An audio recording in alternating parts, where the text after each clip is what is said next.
சங்கீதம் 116 3வது வசனம். மரண கட்டுகள் என்னை சுற்றி கொண்டது, பாதாள இடுக்கண்கள் என்னை பிடித்தது, இக்கட்டையும் சஞ்சலத்தையும் அடைந்தேன் என்று சொல்லுகின்றார். அல்லேலூயா. அப்போ இந்த பாடலை எழுதின பரிசுத்த மனிதன் என்ன சொல்லுகிறான்?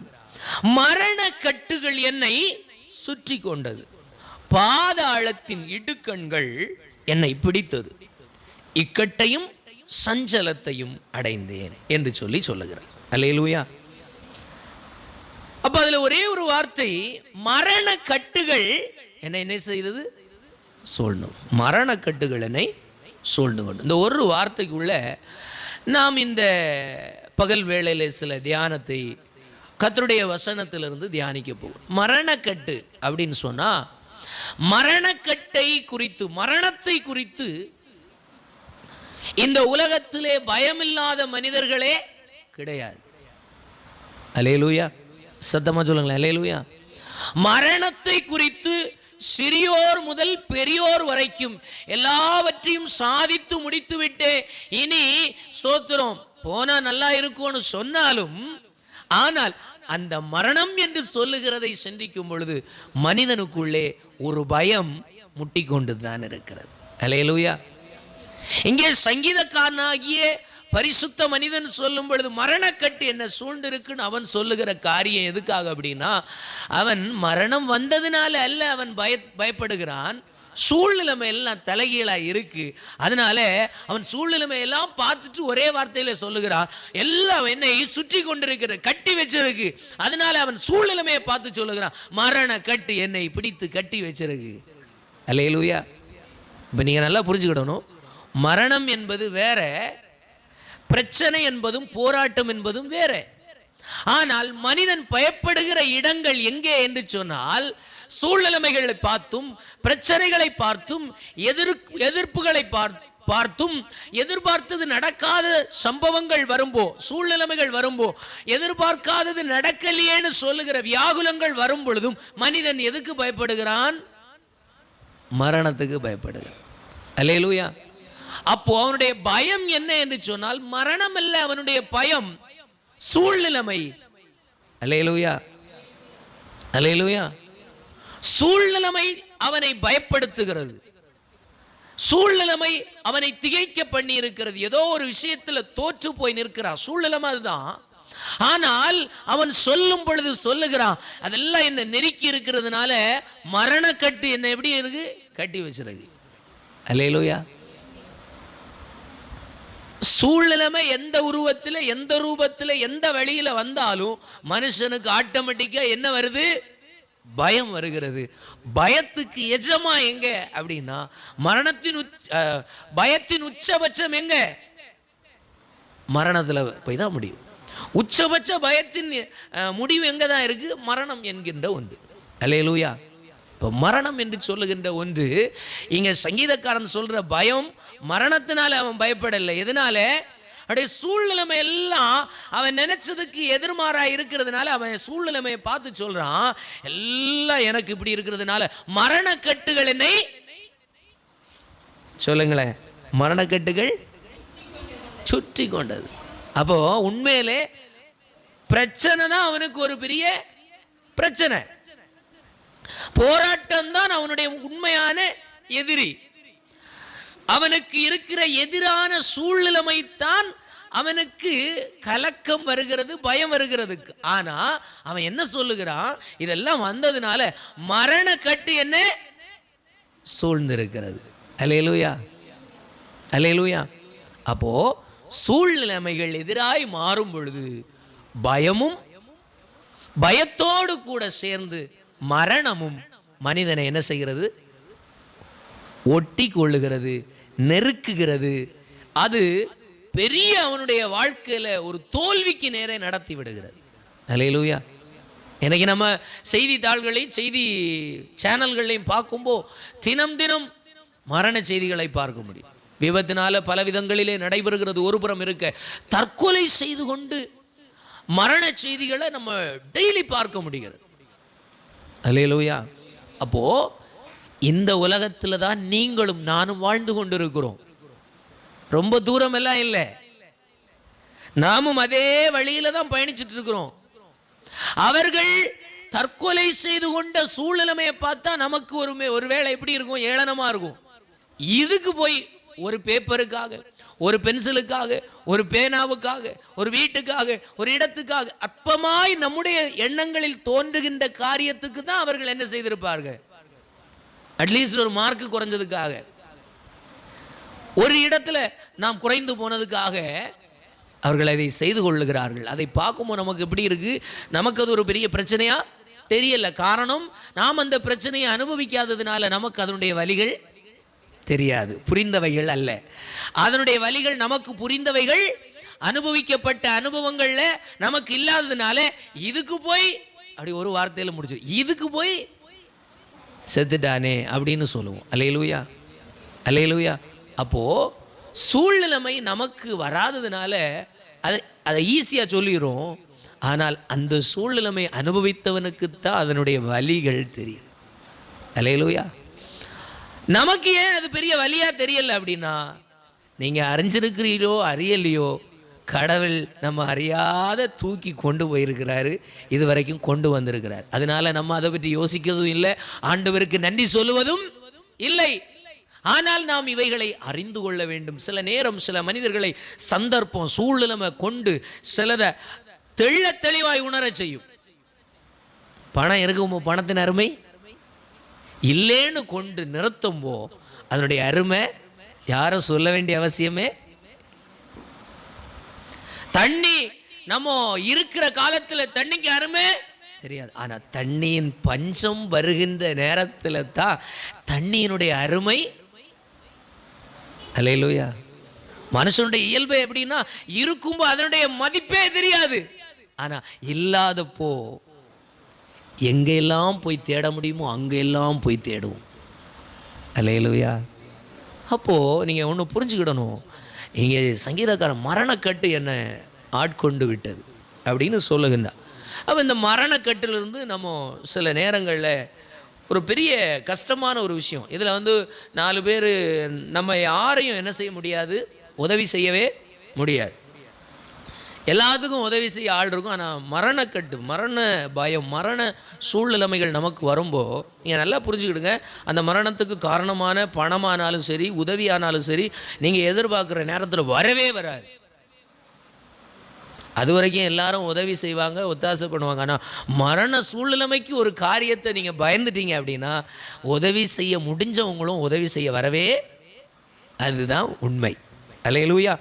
வாசிக்கலாம் அப்படியே சங்கீதம் 139வது அதிகாரத்துக்கு, 139வது சங்கீத புஸ்தகத்துக்கு நம்ம அப்படியே கொஞ்சம் டேர்ன் பண்ணுவோம். அதிலிருந்து சில காரியத்தை நம்ம பார்க்க போகிறோம்.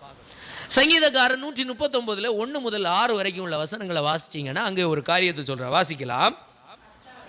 கர்த்தாவே, நீர் என்னை ஆராய்ந்தறிந்திருக்கிறீர், என் உட்கார்தலையும் எழுந்திருக்கிறதையும் அறிந்திருக்கிறீர்.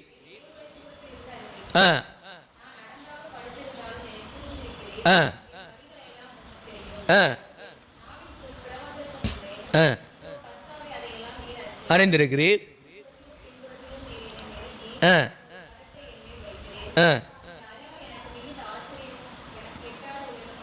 ஆமென். அல்லேலூயா.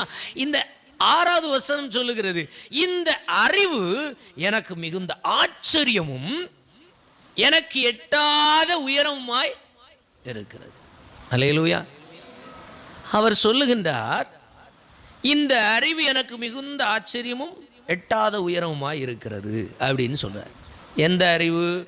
1லிருந்து 5 வசனம், அந்த 6 வசனம் வரைக்கும் நம்ம வாசிக்கும் அவர் சொல்லுகிறார், என்னை நீர் ஆராய்ந்து அறிந்திருக்கிறேன்.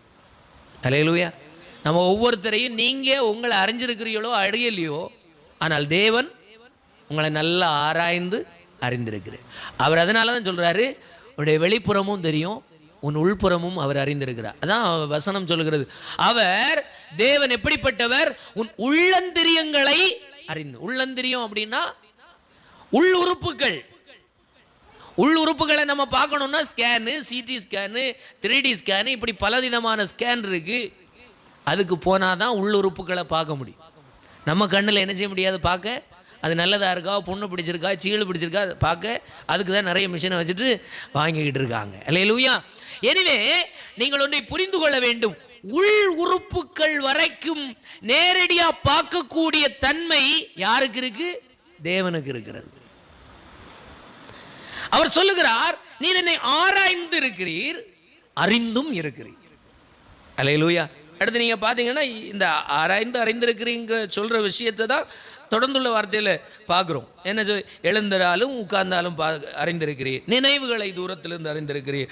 அதுபோல படுத்திருந்தாலும் சூழ்ந்திருந்தாலும் என் வழி எல்லாம் நீர், நான் பேசுகிறதற்கு முன்பாக நான் என்ன பேச போகிறேன் என்பதை நீர் அறிந்திருக்கிறீர். அப்புறம் முன்னாடியும் பின்னாடியும் என்ன நெருக்கி உம்முடைய கரத்தை என் மேல வைக்கிறீர். அப்படின்னா நம்ம பல நேரம் சூழ்நிலை எல்லாம் மாறும்போது கடவுளும் என்ன மறந்தார் அப்படின்னு தான் எடுத்தோன்னு சொல்லுவோம். எப்படி? ஆண்டவரும் என்ன மறந்துட்டாரு. எல்லா குடும்பமும் மறந்து, உறவுகளும் மறந்து, நண்பர்கள் மறந்தாங்க, எல்லாரும் மறந்தாங்க. ஆனா சூழ்நிலைமை பெருசா தெரிகிறதுனால கடைசியில சூழ்நிலைமை நிமித்தம் சொல்றது என்னது? எடுத்தோன்னு சொல்ற வார்த்தை எப்படி? ஆண்டவரும் என்னை மறந்தார் அப்படிங்கிற சொல்ற வார்த்தையை தான் சொல்லுவோம். அல்லேலூயா. ஆனா அவர் சொல்லுகின்றார், சங்கீதக்காரன் சொல்றான், முன்னாடியும் பின்னாடியும் என்ன நெருங்கி இருக்கிறீர். அப்படின்னா பக்கத்திலே இருக்கிறீர், நெருங்கி இருக்கிறீர். அல்லேலூயா. அதை தான் சொல்றாரு, இந்த அறிவு எனக்கு ஆச்சரியமும் எட்டாத உயரமுமா இருக்கு. புரியுதா? இப்ப நான் சொல்ல வந்த விஷயம், நான் சொன்ன வசனத்துக்கும் இதுக்கு சம்பந்தமே இல்லாத போல இருக்கு இல்லையா? என்ன சொல்ல வர்றாரு அப்படின்னா, நானும் மரணக்கட்டுகளிலே பயந்து நடுங்கி சூழ்நிலைமையினாலே வியாகுலப்பட்டு எல்லாம் தோற்று போயிட்டே என்று சொல்லி நிற்கிறேன். ஏன் இந்த எண்ணம் வருது அப்படின்னா, நாளை என்ன நடக்கும் என்பதை நான் அறியாதவன், நாளை என்னுடைய வாழ்க்கை எப்படிப்பட்டது என்பதை நான் ஆராய்ந்து அறியாதவன். ஆனால் அவருக்கோ நேற்று, இன்று, நாளை என்னென்னைக்கும் என்ன நடக்கும், எப்படி போகும் என்பது நல்லா அறிஞ்சிருக்கிறவர். அதனால அவருக்குள்ள என்ன இல்லை, நீங்கள் பயப்படுகிற, நான் பயப்படுகிற சூழ்நிலைமையை பார்த்து தேவனுக்கு பயம் இல்லை. அதை தான் அவன் சொல்றான். இது எனக்கு ஆச்சரியமா இருக்கு, நானும் நடுங்கி கொண்டிருக்கிறேன். அவர் தைரியமா இருந்தது போலே இருக்கிறார். அவரிடத்துல என்ன இல்லை? மாற்றமே இல்லை, நோ ரியாக்ஷன். ஆனா தண்ணி குறையும்போ, ஆகாரம் குறையும்போ, எல்லா தேவைகளும் குறையும்போ, இருப்பிடம் குறையும்போ நம்ம என்ன செய்யறோம் அப்படின்னா, இல்லாத ஊர் வழக்கத்தில் சொல்ல பராணமும் தஞ்சாரமும் வியாகுலமும், இந்த ஊரில் என்ன புரியுதுன்னு தெரியல, வியாகுலமும் வெப்ராளமும் பலவிதமான வார்த்தைகளை ஒவ்வொரு மக்களும் சொல்லுவாங்க. எனக்கு இதெல்லாம் வந்து தலையெல்லாம் சுற்றி வித்தியாசமாக இருந்துச்சு, எப்படின்னே சொல்ல தெரியல. அல்லேலூயா. ஏன் வருது அப்படின்னா, நாளை என்ன என்பதை நாம் அறியாதிருக்கிறோம். அடுத்த நிமிடத்தை குறித்து ஆராய்ச்சி நமக்கு இல்லை, அறிந்ததும் இல்லை. அதனால கலக்கம். ஆனால் தேவனோ நேற்றையும் ஆராய்ந்தறிந்திருக்கிறார், இன்றைக்கும் ஆராய்ந்தறிந்திருக்கிறார், நாளை தினத்தை குறித்தும் ஆராய்ந்தறிந்திருக்கிறார். அல்லேலூயா. நீங்க என்ன பேச போறீங்கன்னா பேசுகிறதற்கு முன்பே அறிந்திருக்கிறார். அதனால அவரிடத்துல என்ன இல்லை? மாற்றம் இல்லை. அதான் வசனம் சொல்லுகிற, அவர் நேற்றும் இன்றும் என்னென்றைக்கும் மாறாதவராய் உங்களையும் என்னையும் அழைத்தவர் எப்படி இருக்கிறாரு? மாற்றமே இல்லை. நேற்றைக்கு எப்படி இருந்தாரோ அப்படியே தான் இருக்கிறார், இன்னைக்கு எப்படி இருக்கிறாரோ அப்படியே தான் இருக்கிறார், நாளைக்கு எப்படி நம்ம மாறினாலும் சரி, அவரிடத்துல மாற்றம் இல்லை. அல்லேலூயா. அப்ப அதுதான் அவன் சொல்றாரு, உம்மிடத்துல ஒரு எள்ளளவு கூட பயமோ எள்ளளவு கூட இருளோ எந்த மாற்றத்தையும் நான் பார்க்க முடியவில்லை. இது எனக்கு ஆச்சரியமா இருக்கிறது. ஆனா நானோ எப்படி ஆண்டவருக்கும் அவனுக்கும் கம்பேர் பண்ணுகிறான். எப்படி? நானும் ஒரு சூழ்நிலைமை மாறினா, ஒரு பிரச்சனை எழும்பும்போ, ஒரு சோதனை வரும்போ, ஒரு சஞ்சலம் வரும்போ, என் இருதயமோ எனக்குள்ளே பெரிய பாரப்பட்டு மரணத்தை பிடித்து இழுத்து பக்கத்துல சேர்த்து வச்சு எப்ப பார்த்தாலும் ஆண்டவரை மறந்து விடுகிறேன். ஆனால் மரண கட்டோ என் பக்கத்துல இருக்கு. அல்லேலூயா. அல்லேலூயா. சூழ்நிலைமை எல்லாம் மாறிவிட்டது என்று சொல்லி சூழ்நிலைமையினாலே மரணத்தை பிடிச்சு பக்கத்துல வச்சிரும். அதனால பயம் நம்மை ஆளுகை செய்து மரணத்தை தவிர வேற ஒன்றை பார்க்க முடியாதபடிக்கு நம்மை அழுத்தி கொண்டிருக்கிறது. அல்லேலூயா. ஒரு தேவனுடைய பிள்ளைக்கு எது வேண்டும், எது இருக்க வேண்டும் என்று சொன்னா, முதல்ல பிரச்சனை நம்மை பயப்படுத்தத்தான் வரும், போராட்டம் நம்மை கலங்க பண்ணத்தான் வரும். ஆனால் நாம் ஒன்றை புரிந்து கொள்ள வேண்டும், நாம் ஆராதிக்கிற தேவனோ, நாம் ஆராதிக்கின்ற தெய்வமோ அப்படிப்பட்டவர் அல்ல, நேரத்துக்கு நேரம் மாறுகிறவர் அல்ல. அவர் எப்படி இருந்தாரோ அப்படியே தான் இப்பொழுதும் இருக்கிறார், நாளைக்கும் இருப்பாரு. ஸ்தோத்திரம். நமக்கு தலை போனாலும் போவாட்டியும் அவரிடத்துல மாற்றமே இல்லை. அதுதான் அவர் சொல்றாரு. எனக்கு ஆச்சரியமா இருக்கிறது. என்ன சொல்றாரு? இந்த அறிவு எனக்கு மிகுந்த ஆச்சரியம், எனக்கு எட்டாத உயரமா இருக்கு, அதை கற்பனை பண்ணியே பார்க்க முடியல. அல்லேலூயா. அடுத்து வாசிக்கிறார். இப்போ ஏன் அவர் இதெல்லாம் அவருடைய ஆராய்ச்சி அவர் சொல்லிட்டு அடுத்து அவர் என்ன சொல்றாரு? 7வது வசனம் வாசிக்கலாம்.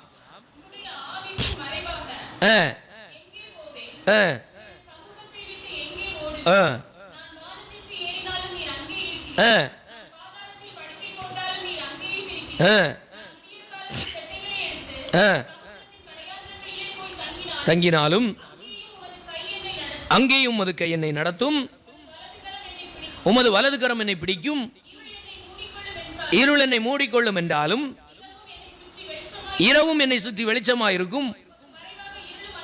உமக்கு மறைவாக இருளும் அந்தகாரப்படுத்தாது, இரவும் பகலை போல வெளிச்சமாயிருக்கும். உமக்கு இருளும் வெளிச்சமும் சரி. காப்பாற்றினி.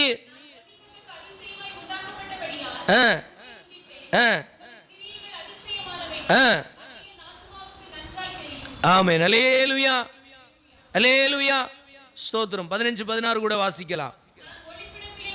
நான் ஒளிப்பிடத்தில் உண்டாக்கப்பட்டு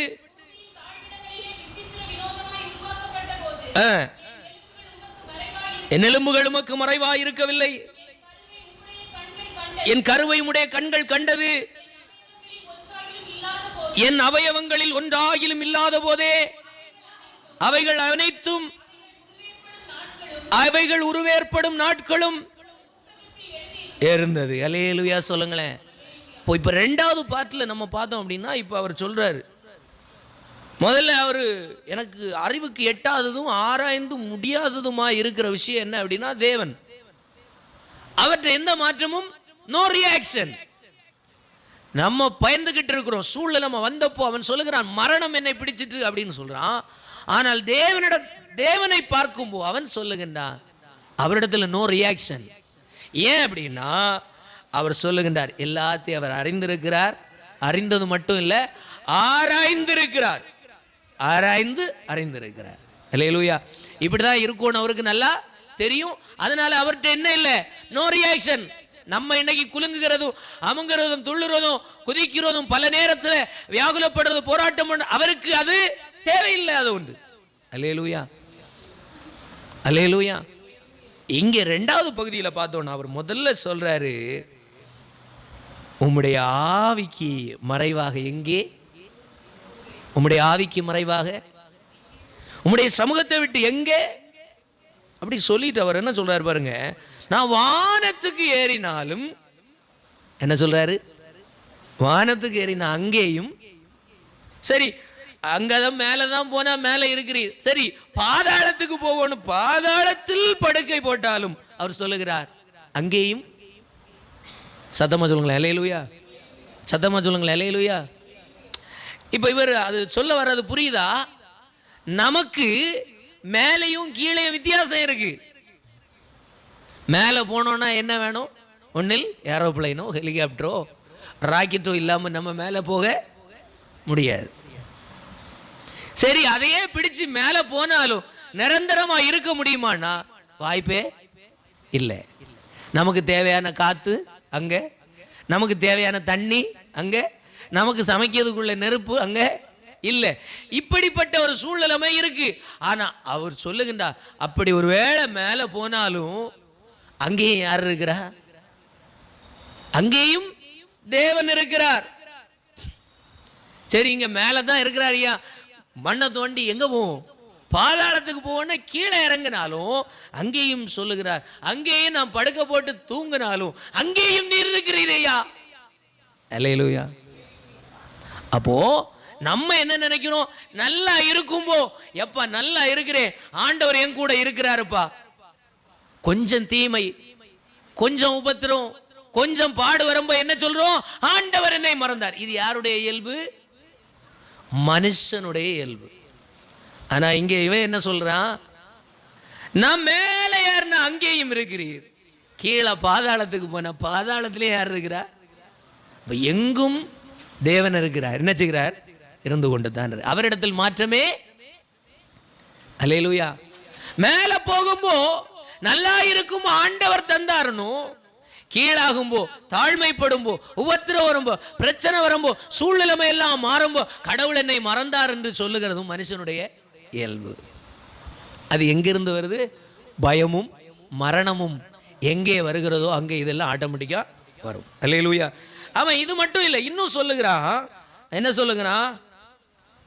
விடியற் காலத்து செட்டைகளை எடுத்து சமுத்திரத்தின் கடையரங்களுக்கு போய் தங்கினாலும் அங்கேயும் உம்முடைய கரம் என்னை நடத்தும். அல்லேலூயா. உமது வலது கரம் என்னை பிடிக்கும். 11-12 வசனத்தை வாசிக்க ரொம்ப ஆச்சரியமா இருக்கும். 11-12 வசனம் வாசிக்கலாம். அவர் சொல்லுகின்ற, இருள் என்னை மூடிக்கொண்டு கொள்ளுமாம் என்றாலும் இரவும் என்னை சுற்றி வெளிச்சமா இருக்கும். அல்லேலூயா. இப்போ நமக்கு நல்லா தெரியும், இரவு நேரம் வரும் பொழுது நமக்கு வெளிச்சம் இல்லாம நம்ம ஒன்றை பார்க்க முடியாது. ஒருவேளை திடீர்னு கரண்ட் போயிட்டுன்னா சிலருக்கு கண்ணு மட்டும் சில நேரம் தெரியலாம், சில நேரம் தெரியாம கூட குத்திருட்டாகி எல்லாமே தெரியாது. ஒருவேளை இருட்டில் ஒரு வெள்ளை பேப்பரோ வெள்ளை உருவத்தில் ஏதோ ஒன்று இருந்தால் இதில் ஏதோ ஒன்று இருக்கு அப்படின்னு சொல்ற வெள்ளை உருவம் லைட்டாக என்ன செய்யலாம், தெரியலாம். ஆனா இங்கே அந்த சங்கீதக்காரன் இருள் என்னை மூடிக்கொள்ளும் என்றாலும் இரவும் என்னை சுற்றி எப்படி இருக்குமா? இது ஆச்சரியமான காரியம். 12வது வசனம் சொல்றாரு, உமக்கு மறைவாக இருளும் அந்தகாரப்படுத்த முடியாது, இரவும் பகலை போல உமக்கு இருளும் வெளிச்சமும் சரி. என்ன புரியுது? சங்கீதக்காரன் மரணக்கட்டுகள்ல பயந்து நடுங்கின காரியம் என்ன அப்படின்னா, அவன் எல்லாம் முடிஞ்சு போச்சு அப்படின்னு யோசிக்கிறான். ஆனால் ஆண்டவரோ என்ன சொல்றாரு, உன்னை நெருக்கி நான் பக்கத்தில் இருக்கிறேன், பயப்படாத அப்படின்னு சொல்றாரு. இப்போ இங்க என்ன சொல்றாரு அப்படின்னா, இருட்டை பார்த்து பார்க்கிறதெல்லாம் இருட்டா தெரியுது, வெளிச்சமே தெரியல. ஏன்? சூழ்நிலைமை எதிராய் மாறிவிட்ட உடனேயே கலக்கமும் பயமும் திகிலும் வியாகுலமும் போராட்டமும் வந்தப்போ எல்லாம் அவனை அழுத்தி அவன் அந்த இருளுக்குள்ளே வெளிச்சத்தை பார்க்க முடியாதபடிக்கு துவண்டு போயிருக்கிறான். ஆண்டவரை பற்றி இங்கே சங்கீதக்காரன் சொல்லுகிறான், இருள் என்னை மூடும் என்றாலும் இரவும் என்ன எப்படி இருக்குமா? என்ன சுற்றி? அது எப்படியா இருக்கும்? இருட்டுக்குள்ளதான் வெளிச்சமே இல்லாம ஒன்றும் பார்க்க முடியல. ஆனால் இங்கே சங்கீதக்காரன் சொல்லுகின்றான், இருள் என்னை சுற்றி கொண்டு இருந்தாலும் அந்த இருளும் எனக்கு வெளிச்சமா இருக்கும். அல்லேலூயா. தேவன் என்னோடு கூட இருந்தால் இருளே எனக்கு என்ன செய்யும்? வெளிச்சம் கொடுக்கும். அல்லேலூயா. இரவு என்னை அந்தகாரப்படுத்தினாலும் இரவு பகல போல வெளிச்சத்தை கொடுக்கும் என்று சங்கீதக்காரன் சொல்லுகிறான். அல்லேலூயா. அப்போ இந்த சூழ்நிலைமை எல்லாம் மாறினதினாலே தன்னுடைய வாழ்க்கையில வந்த கவலைக்கும் பயத்துக்கும் மரணத்துக்கும் காரணம் என்ன? ஒரே ஒரு விஷயம்தான். தேவன் நம்மோடு கூட இருந்திருந்தால் நாம் இதே போல இருளுக்குள்ள அற்புதத்தை பார்க்க முடியும், பிரச்சனைக்குள்ள அற்புதத்தை பார்க்க முடியும், போராட்டத்துக்குள்ள விடுதலையை பார்க்க முடியும். இதுதான் ஆண்டவர். ஆனால் மனிதனோ போராட்டத்துக்குள்ள மரணத்தையும் பயத்தையும் நடுக்கத்தையும் தான் பிடித்துக் கொள்ளுகிறார். அல்லேலூயா. சத்தமா சொல்லுங்களேன், அல்லேலூயா. இந்த உலகத்தில் பெரிய பிரச்சனையே மரண பயம்தான் மனுஷனுக்கு. இந்த சங்கீதக்காரன் சொல்லுங்க, மரணம் ஒரு விஷயமே இல்லை. நம்ம செத்து போன உடனே எல்லாம் முடிஞ்சு போச்சு அப்படின்னு நம்ம நினைக்கிறோம். இல்லை, இந்த மரணத்துக்கு பின்னால் ஒரு வாழ்வு இருக்கிறது. அதனால நம்ம இந்த சரீரத்துக்கு தான் நம்ம விடை சொல்லுகிறோமே அல்லாமல் நமக்கு ஒரு முடிவான மரணம் இல்லை. தேவன் இல்லாமல் வாழுகின்ற வாழ்க்கைக்கு மட்டும்தான் தேவனோடு கூட தொடர்பு கொள்ள முடியாத ஒரு பெரிய மரணம் இருக்கிறது. அதுக்காகத்தான் பிரசங்கிக்கிறோம். ஐயா, ஆண்டவரை ஏற்றுக்கொள், ஆண்டவரை பிடித்துக்கொள். இந்த உலகத்தில் நீ மரணத்தை சந்திக்கும் போ தேவனோடு கூட நல்ல இடத்திலே இருக்கும்படிக்கு, அந்த இடத்திற்கு ஆயத்தமாகும்படிக்கு தேவனை பிடித்துக்கொள் என்று சொல்லுகிறோம். மதத்தை பிடிச்சு இந்த உலகத்தில் ஒருவேளை சாதித்து விடலாம். எங்க மதம் இத்தனை பேர் இருக்காங்க தெரியுமா அப்படின்னு. ஆனா உன்னுடைய ஆத்துமாவுக்கோ உன்னுடைய எண்ணங்களுக்கோ இந்த உலகத்திற்கு எந்த மனுஷனும் நிரந்தரமா இருக்க முடியாது. 1000 வருஷம் வாழ முடியாது. நமக்கு கொடுக்கப்பட்டிருக்கிற நாள் என்னைக்குன்னு தெரியாது. எந்த பதவி வகித்தாலும், எந்த கட்சியில இருந்தாலும், எந்த உயரத்திற்கு உயர்ந்தாலும் இந்த உலகத்துக்கு விடை சொல்லி போக வேண்டியது கடமை மனுஷனுக்கு. அல்லேலூயா. எதுக்கு பயப்படுறோம்? எங்க போறோம்னு தெரியாதனால தான் பயம். அல்லேலூயா. தேவனை பிடித்து கொண்டால் இங்கேயும் தேவன் உங்களோடு கூட இருப்பார். நீங்க இந்த உலகத்துக்கு முடிவு சொல்லும்போ அடுத்த நேரம் அவரோடு கரத்தை பிடித்து கொண்டு நீங்க போவீங்க. அதனால பயம் இருக்காது. அல்லேலூயா, அல்லேலூயா. லகுவான விஷயம். ஆனா இதை புரிந்து கொள்ளுவதும், அறிந்து கொள்ளுவதும், உணர்ந்து கொள்ளுவதும், பிடித்து கொள்ளுவதும் ரொம்ப கஷ்டமான விஷயம். ஏன்? நமக்கு நிறைய அறிவு இருக்கு, நமக்கு நிறைய ஞானம் இருக்கு, நிறைய நம்ம படிச்சிருக்கிறோம். ஒவ்வொரு பிரச்சனையிலும் கடவுளை முன்ன நிறுத்துவதே இல்லை, கடவுளை ஆண்டவரிடத்துல கேட்பதே இல்லை. எல்லாம் நமக்கு இஷ்டம் போல, தோணுது போல எல்லாத்தையும் செய்துட்டு கடைசி தோல்வி வரும்போ ஒரு பயம் வரும் பாருங்க. அப்ப பார்த்து சொல்லுவோம், ஆண்டவரும் என்னை மறந்தாரு. அல்லேலூயா, அல்லேலூயா. தோல்வியிலே ஜெயித்தவர்கள் பல கோடி மக்கள் இந்த உலகத்தில் இருக்காங்க. மனுஷனால ஜெயித்தவங்க இல்ல, கடவுள் அவர்கள் மரண இக்கட்டுகளிலே ஆண்டவர் இடைப்பட்டு அவர்களை தப்புவித்து இருக்கிறார். இந்த உலகத்தில் புத்தகங்கள் எழுதினா தாங்காது. கடவுள் ஒவ்வொரு மனுஷனுடைய மரண இடத்திலிருந்து காப்பாற்றின எண்ணிக்கைகள் கோடி கோடியாக இருக்கிறது. ஒவ்வொருத்தையும் கேட்டால் ஒவ்வொருத்தரும் ஒவ்வொரு சாட்சி சொல்லுவாங்க. நான் இந்த சூழ்நிலைமையில எனக்கு மரணத்துக்கு ஏதுவான காரியம் வந்தது, செத்து போகலாம் இருந்தேன், ஆனால் இதுல எப்படி தப்பி வந்தேனே தெரியல, ஆண்டவர் ஒரு அற்புதம் செய்திருக்கிறார். அல்லேலூயா, அல்லேலூயா. ஆனா இங்க சங்கீதக்காரன் தெளிவாய் சொல்லுகின்றார், இருளுக்குள்ளேயே இருள் வெளிச்சத்தை கொடுக்கும், இருளுக்குள்ளேயே ஒரு வழியை இருள் கொடுக்கும். எப்ப ஆண்டவர்கிட்ட மாற்றமே இல்லை அப்படின்னு சொல்லுகிறவரிடத்துல நீங்களும் நானும் இருந்தோம் ஆனால் எதுவும் மாறாது. ஆனால் நம்மை ஆண்டவர் மாற்றிக்கொண்டு நடத்தி கொண்டே இருப்பார். அல்லேலூயா. அதனாலதான் பரிசுத்த மனிதர்கள் சொன்னாங்க, அக்கினி ஊடாய் நடந்தாலும் மரணத்தின் ஊடாய் நடந்தாலும் பயப்படவே. பழைய பாடல்களை தான் சொல்லு, அக்கினி ஊடாய் நடந்தாலும் ஆழியில் தண்ணீரை கடந்தாலும் சோதனையோ மிக பெருகினாலும் ஜெயம் நமக்கு இந்ததால் ஸ்தோத்தரிப்போமே. அவங்களால ஏன் பாட முடிஞ்சிச்சுன்னா, நம்ம மனுஷனுடைய பார்வை இதோட முடிஞ்சு போச்சு, ஐயோ எல்லாம் முடிஞ்சு இல்ல. மரணத்துக்கு பின்பு ஒரு பெரிய வாழ்க்கை நமக்கு இருக்கிறது. இந்த சரீரத்தை களைந்து போடுகிறோம், அவ்வளவுதான். ஆனா அதுக்கு பின்னாடி நமக்கு வச்ச பேரு அதே பேர்ல தான் வாழ போறோம். அழிவில்லாத ஒரு ஆத்துமா நமக்குள்ளே இருக்கிறது. அந்த ஆத்துமா தேவனோடு கூட வாஞ்சிக்கவும், அந்த ஆத்துமா எந்த மனிதனாலும் அழிக்க முடியாது, எந்த வல்லமையினாலும் அழிக்க முடியாது. அந்த ஆத்தும மீட்புக்காக நாம் தேவனை சேர்ந்து அவரை பிடித்து கொண்டு அவர் காட்டியிருக்கிற வழியிலே நாம் நடக்காவிட்டால் மரண பயம் இன்னைக்கு மட்டும் இல்லை, நாளே குறித்தும் நமக்கு இருக்கும். அல்லேலூயா, அல்லேலூயா. இங்கே சங்கீதக்காரன் தெளிவாய் சொல்லுகின்றான், மரணக்கட்டில் நாம் போராடி போராடி வியாகுலப்பட்டு கவலைப்பட்டு நடக்கிறேன். ஆனால் அவன் சொல்லுகின்றான், ஆண்டவருடைய ஆவியை குறித்து அவன் ஆராய்ந்து பொழுதோ, தேவனை குறித்து ஆராய்ந்த பொழுதோ சொல்லுகிறார், அவருக்கு மறைவா எங்கேயா நாம் போக முடியும்? மேலே போக முடியுமா? கீழே போக முடியுமா? அவருடைய ஆவிக்கு மறைவா எங்கேயும் போக முடியவில்லையே.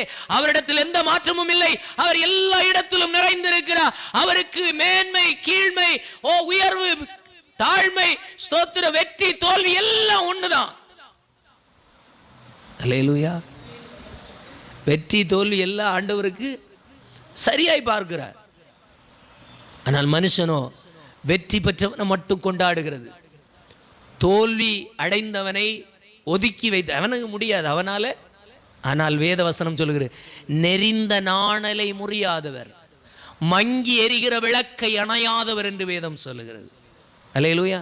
எப்படி நெறிந்த நாணலை, நம்ம எப்படின்னா ஒரு ஒரு ஒரு இது உடஞ்சி போச்சுன்னா என்ன பண்ணுவோம், அசிங்கமாக இருக்கு அப்படின்னு உடனே மனுஷன் என்ன பண்ணிடுவான், அப்படியே கிள்ளி தூர போடுவான், மீதி எல்லாம் நல்லா இருக்கும், பச்சை பசேல்னு இருக்கும். ஆனால் தேவன் எப்படிப்பட்டவர் அப்படின்னா, நெறிந்த நாணலை முறிச்செடுக்க மாட்டார், மீண்டும் அதற்கு ஒரு பலனை கொடுக்க அவர் தம்முடைய வல்லமையை அதற்கென்று கொடுத்து கொண்டே இருக்கிறார். மனுஷனுடைய இயல்பு என்ன, வெளிச்சம் வேணும், விளக்க கொளுத்தி வச்சிருக்கிறோம், வெளிச்சம் போதுமா கிடைக்கல அப்படின்னா, இந்த விளக்கு ஆஃப் பண்ணி அதை வச்சு யூஸ் இல்ல, போதுமான அளவு வெளிச்சம் கிடைக்கல, அதனால இருக்கிறத விட அணைச்சு போட்டுரு. பண்றோமா? வீட்டில் லோ வால்டேஜ் வரமா என்ன பண்ணுவோம், திடீர்னு வரும், சரி அரையா பத்தும், திடீர்னு முழுசா பத்தும், அப்படி வரமா என்ன பண்றோம்? மனுஷனுடைய இயல்பு என்ன, பவர் சரியில்லை, இது வச்சு யூஸு, திடீர்னு பல்பு வேற திடீர்னு புட்டுக்கிட்டு போயிடும்னு சொல்லி ஆஃப் பண்ணி போட்டுருவோம். இதான் மனுஷனுடைய. ஆனால் தேவனோ என்ன சொல்றாருன்னா, மங்கி எரிகிற விளக்கை, மங்கி எரிகிற திரியை அணைக்க மாட்டாராம், அது மீண்டும் எரிய உதவி செய்கிறவர். அல்லேலூயா. இந்த உலகம் என்ன சொல்லுது, அவனுக்கு இருக்கிற கூட்டத்தை பாரு, அவனுக்கு எவ்வளவு பெரிய கூட்டம். ஆண்டவர் அது அவனுக்கும் சேமா தான் இருப்பார். யாருமே இல்லாமல் கிடக்கிறவங்களுக்கு ஆண்டவர் சொல்லுகிறார், அவர்களுக்கு நான் நாயகனாயிருப்பேன், தகப்பனாயிருப்பேன், கணவனாயிருப்பேன், உதவியாளராயிருப்பேன்னு தான் ஆண்டவர் சொல்லுகின்றார். அல்லேலூயா. அப்போ அவருக்கு மேன்மையும் சரிதான், தாழ்மையும் சரிதான், உயர்வும் சரிதான், தோல்வியும் வெற்றியும் சரிதான், தோல்வியும் சரிதான், அவருக்கு எந்த மாற்றமும் இல்லை. ஆனால் மனிதனோ நிறம் மாறுகிறவன், பச்சோந்தி மாதிரி. அவன் ஜெயிக்கும்போது அவன் கட்சிக்கு கூட போடுவான். கரண்ட் ஆட்சியாளர்கள் யார் இருக்கிறாங்களோ அவங்களுக்கு கொடிய அப்படியே போட்டுக்குவாங்க. எங்க வண்டிக்கு முன்னிலையில் 5 வருஷம் கழிச்சு கட்சி மாறும்போ அதே கொடியை கலத்தி வச்சுட்டு இன்னொரு உறுப்பினர் அட்டை எடுத்துட்டு நானும் கொடிய மாடி. அல்லேலூயா. மனுஷன் பச்சோந்தி. ஆனால் தேவனோ எந்த மனுஷன் முடியலைன்னு தோற்று போயிருக்கிறானோ, தோற்று போவனுக்கு பக்கத்திலையும் ஆண்டவர் நெருக்கி நிற்கின்றார். அல்லேலூயா. பிடித்து கொள்ளுகிறவர்கள் ஜெயித்து கொள்ளுவார்கள். அந்த தேவனை சார்ந்து கொள்ளுகிறவர்கள் எந்த மரணக்கட்டிலிருந்தும் அவர்கள் மீண்டு வருவார்கள். ஆனால் நெருக்கி இருக்கிற ஆண்டவரை மறந்து, ஆண்டவரை அறியாமல் நெருக்கி தங்களோடு கூட வாசம் பண்ணுகிற தேவனை மறந்து அறியாமல் உணராமல் வாழுகின்ற மனிதர்கள் தங்களுடைய வாழ்க்கையை கெடுத்துக் கொள்வார்கள். அல்லேலூயா. Very simple. உங்க சூழ்நிலைமை எதுவா இருக்கலாம், ஆனா ஆண்டவர் என்ன செய்யல, மாறல. உங்க சூழ்நிலைமை எதுவா இருக்கலாம், உங்களோடு கூட ஆண்டவர் இருக்கிறார். உங்களுடைய சூழ்நிலைமை எந்த சூழ்நிலைமையா இருக்கலாம், ஆண்டவர் உங்களை கைவிடவில்லை. நீங்கள் ஒருவேளை ஐயோ நான் செத்து போறேன் அப்படின்னு பல விஷயத்தை நீங்க கற்பனைக்கு எட்டாத அளவுக்கு நீங்க சிந்திக்கிறவர்களா இருக்கலாம். ஆனால் ஆண்டவர் அதை உங்களுக்கு சொல்லவில்லை. நீங்க மரணக்கட்டு சூழ்ந்திருந்த அவன் இதெல்லாம் ஆராய்ந்து பார்த்து சொல்றான் அப்படின்னா சாதாரணமான விஷயம் அல்ல.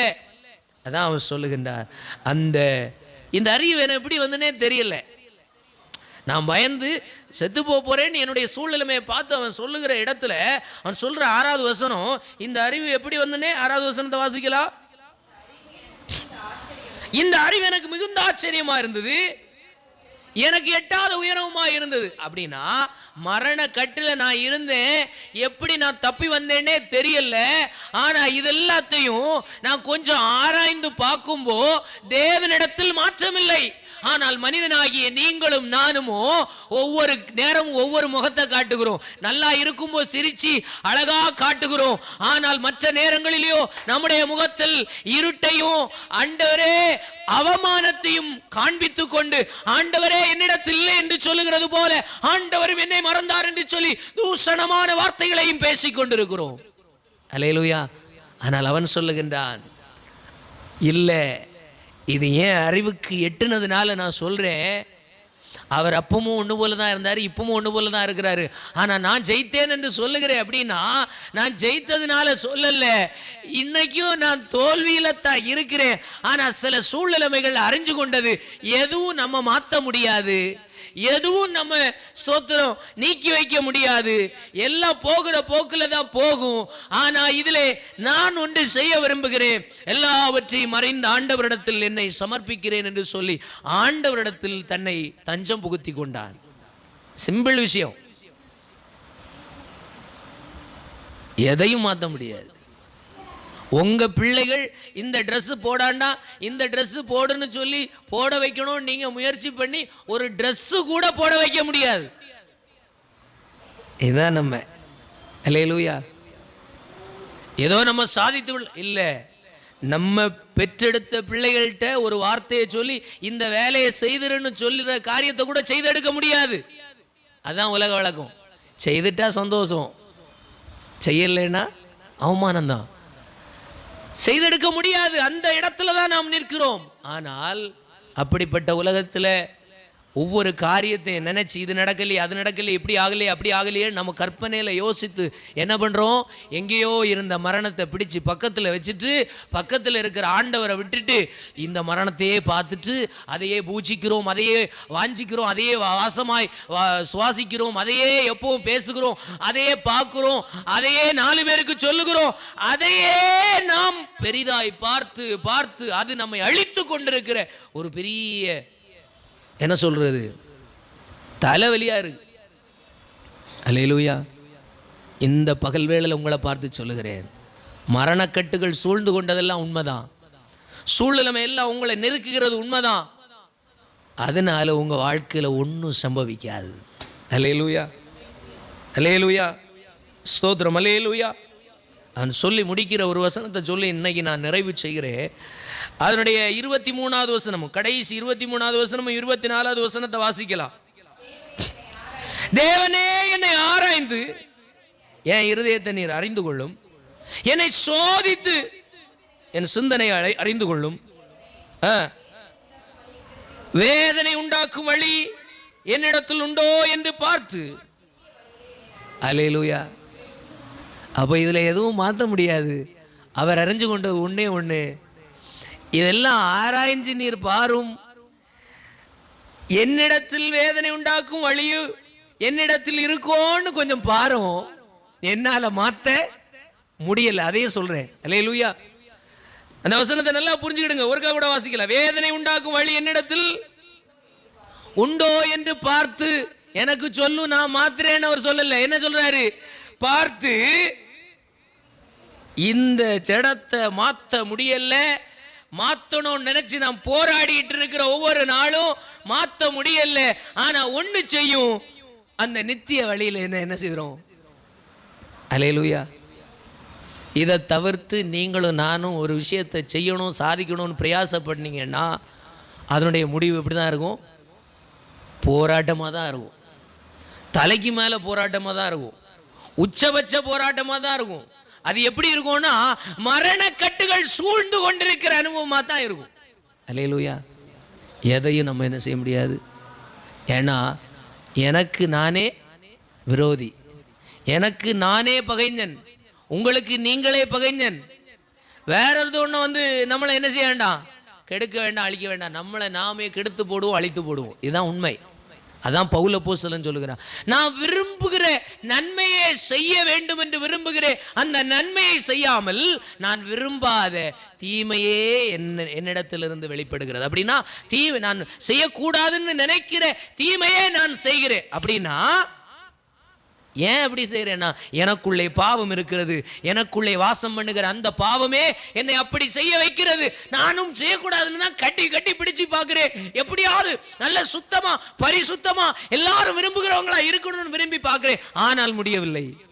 அல்லேலூயா. எனக்குள்ளே இருக்கிற பாவம் சிலதுக்கு நேராக போராடி கொண்டிருக்கிறது. அதனால என்னால ஜெயிக்கவே முடியலை. அப்போ சங்கீதக்காரன் சொல்ற ஒரு லகுவான விஷயம், இதை அறியவும் முடியும், உங்களுக்கு நீங்க இந்த குறை உள்ளவர்கள் என்று அறியவும் முடியும். ஆனா அவன் சொல்லுகிறான், நான் அறிஞ்ச என்ன செய்ய முடியாது, மாற்ற முடியாது. அப்படின்னா மாற்ற முடியாத என் வாழ்க்கையில நான் மாற்ற பிரயாசப்படுறதை விட்டுட்டு நான் ஒன்ன செய்யறேன். என்ன செய்யறேன்? அந்த நித்திய வழியில நான் தவறாம என்ன செய்யறணும், நடந்து போயிடணும். அல்லேலூயா. தேவனுக்கு பிரியமான தேவனிடத்தில் போய் சேரக்கூடிய நித்திய வழியிலே என்னை சரியா நடத்தும். எனக்கு தெரியல, என்னால முடியல, நான் போராடி போராடி ரொம்ப கஷ்டப்பட்டுட்டு எனக்குள்ளேயே எந்த ஒரு மாற்றத்தையும் பார்க்க முடியல. இதெல்லாம் எனக்கு ஆச்சரியமா இருக்கு. எப்படி மாறணும் எப்படி மாறணும்னு சொல்லி யோசித்து கலங்கி அதெல்லாம் ஆச்சரியமா இருக்கு. ஆனா ஒன்னு செய்றேன், எல்லாத்தையும் நீர் ஆராய்ந்து பாரும். ஆராய்ந்து பார்த்துட்டு வேதனை உண்டாக்கும், உம்மை வேதனைப்படுத்தும் வழி என்னிடத்தில் உண்டோ என்று பார்த்து அவைகளிலே மாற்ற வேண்டாம், வழியை மாத்தி நித்திய வழியில போகக்கூடிய நல்ல வழியில என்ன நடத்தும் ஆண்டவரே. அல்லேலூயா. இது மட்டும்தான் நமக்கு கேரண்டி உண்டு. இந்த எண்ணம் ஒரு மனுஷனுக்குள்ள எப்போ வருமோ அவன் வழியில நிறைய மாற்றங்கள் உண்டாகும். அல்லேலூயா. நித்திய வழியில கடவுள் இருக்கிறார், கடவுளுக்கு பயந்து போகணும், கடவுளுக்கு அந்த எண்ணத்துல அடி பயணித்து போயிட்டே இருக்கலாம். அல்லேலூயா. கவலை இல்லை. 4 பேர் சொல்லலாம், தோற்று போனவே, கெட்டு போனவே, சரி பாரு இதெல்லாம் எதுக்கு இருக்கு சொல்லலாம், சந்தோஷம். அதுவும் ஆண்டவருக்கு தெரியும், நம்ம அதுக்கு எதுவும் பதில் சொல்லவே. அல்லேலூயா. அதற்கு நாம் ஒரு காரியத்தை செய்யணும்னு நீங்க ஒரு காரியத்தை எடுத்தீங்கன்னா அது இன்னும் இன்னும் இன்னும் சுமைதானே ஒழிய அது சுமூகமாகவே ஆகாது. அல்லேலூயா. நல்வழியில உமக்கு பிரியமான வழியில் என்ன நடத்தோன்னு ஒரு திட்டம் மட்டும்தான் உங்களை வாழ வைக்கும், உங்களை ஜெயிக்க வைக்கும். மனுஷன் சொல்ற வெற்றி அல்ல ஜெயம். புரிந்து கொள்ளணும். மனுஷன் ஒரு வெற்றி, நான் இந்த ஜெயித்திட்டம் பார்த்தியான்னு சொல்லுகிற வெற்றி அல்ல ஆண்டவருடைய வெற்றி. ஆண்டவருடைய வெற்றி எதுனா அவருடைய வழியில நீங்களும் நானும் நடக்கிறது தான் வெற்றி. ஒருவேளை 4 பேர் நீங்க கடவுளுடைய வழியில நடக்கிறதுனால பாரு இதுக்கெல்லாம் தேவையா, எப்படி எங்க கூட இருந்த, இப்ப பாரு ஆண்டவர் ஆண்டவர் ஜெபம் ஜெபம், கடவுளு கடவுளு, கோயிலு கோயிலுன்னு போறான் அப்படின்னு உலகம் பார்த்து நகைக்கும். அப்பொழுது நகைக்கும் பொழுது நீங்க ஒன்ன புரிந்து கொள்ளணும், அது உங்களுடைய தோல்வி அல்ல, அதுதான் உங்க ஜெயம். உலகத்தின் பார்வையிலே அவமானமாய் தோன்றுகின்ற அதுதான் தேவனுடைய பார்வையில் உங்களுடைய வாழ்வின் வெற்றி. அதை கடக்க வேண்டியது நம்முடைய கடமை. கடக்காம இருந்தா சுமைதான். கடந்தோமானால் அது உலகத்தின் பார்வையில் தோல்வியா இருந்தாலும் தேவனுடைய பார்வையில் அதுதான் வெற்றி. கைகளை தட்டி ஆண்டவருக்கு நன்றி சொல்லுங்களேன். கைகளை தட்டி ஆண்டவருக்கு நன்றி சொல்லுங்களேன். ஆண்டவருடைய சமூகத்தில் ஒரே ஒரு வார்த்தை நீங்களும் நானும் சொல்ல முடியுமா?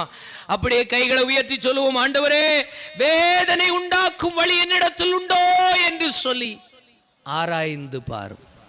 வலது கைகளை மார்போடு வைத்து சொல்லுவோம், ஆண்டவரே வேதனை உண்டாக்கும், உம்மை வேதனைப்படுத்தும், உம்மை வேதனைப்படுத்தும் வழிகள் என்னிடத்தில் உண்டோ என்று பார்த்து என்ன நித்திய வழியில, நிரந்தரமான வழியில, தேவனுடைய வழியில, பரிசுத்த வழியில என்னை நடத்தும் ஆண்டவரே.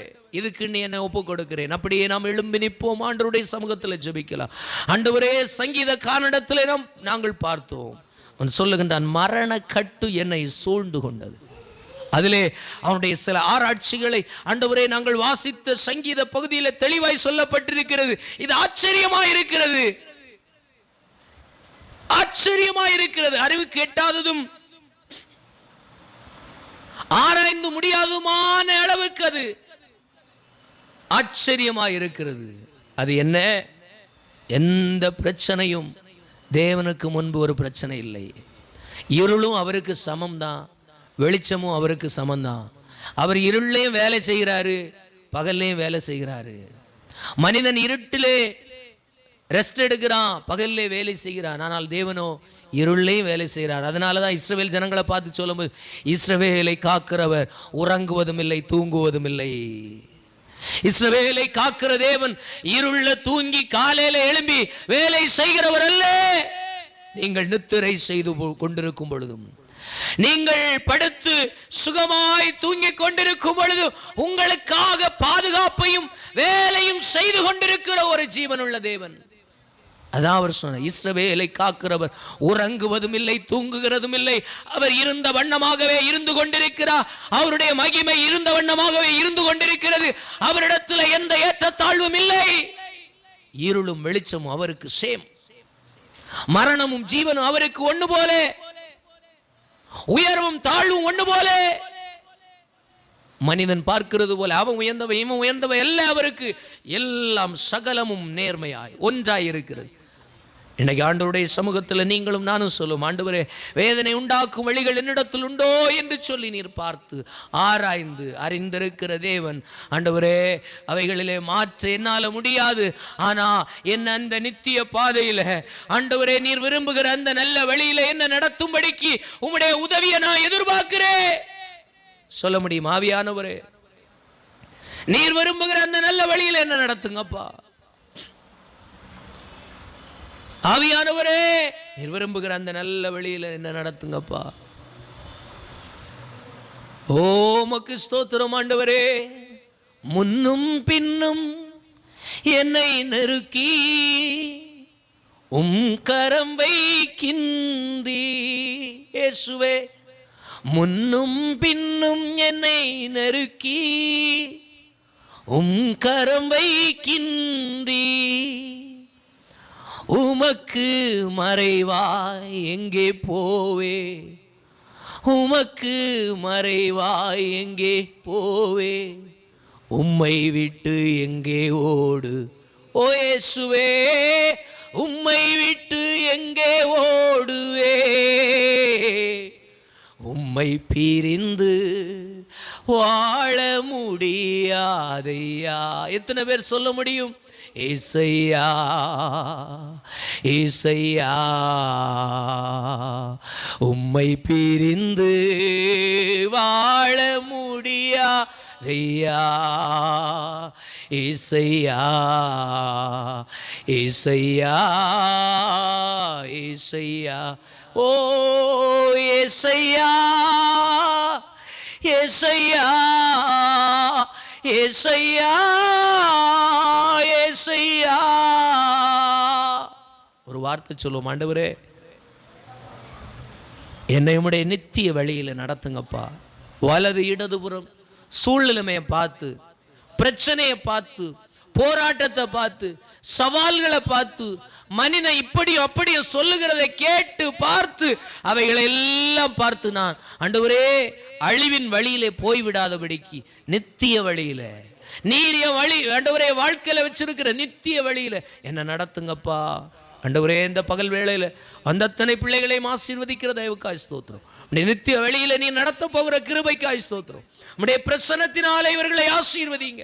இவர்கள் சரீரத்தில் இருக்கிற பலவீனங்கள் மாறுவதாக. வாழ்க்கையில் இருக்கிற தரித்திரங்கள், போராட்டங்கள், சூழ்நிலைகள் எல்லாம் உம்முடைய பலத்தினால் மாற்றப்படுவதாக. எல்லா பய உணர்வுகளும் இயேசுவின் நாமத்தில் வெளியேறுவதாக. ஆண்டவருடைய பிரசன்னம் உம்முடைய ஜனத்திற்குள்ளே பலமாய் வெளிப்படுவதாக.